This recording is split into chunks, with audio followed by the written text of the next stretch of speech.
Hey everyone, this video is going to be the first in a series called The War Diary, the goal of which is to give you a closer look at war and derive some lessons from battle using primary source documents. This first entry is going to be from the Battle of Antietam, or Sharpsburg.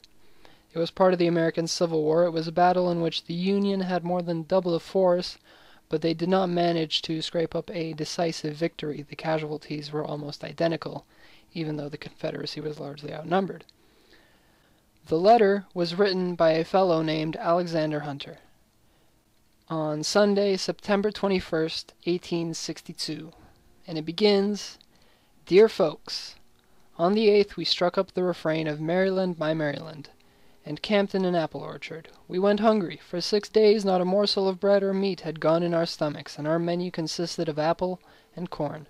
We toasted, we burned, we stewed, we boiled, we roasted these two together and singly until there was not a man whose form had not caved in and who had not had a bad attack of diarrhea. Our underclothes were foul and hanging in strips, our socks worn out, and half of the men were barefooted.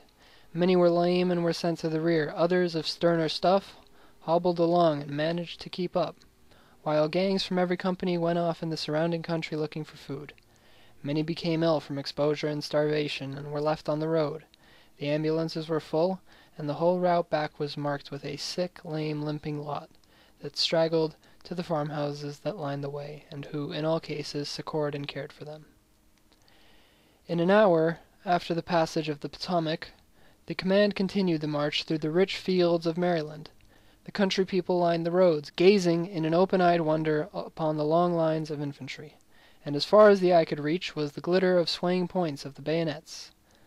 It was the ursy, ragged rebels they had ever seen, and though they did not act either as friends or foes, still they gave liberally, and every haversack was full that day at least. No houses were entered, no damage was done, and the farmers in the vicinity must have drawn a long breath as they saw how safe their property was in the very midst of the army. So that's all for this entry.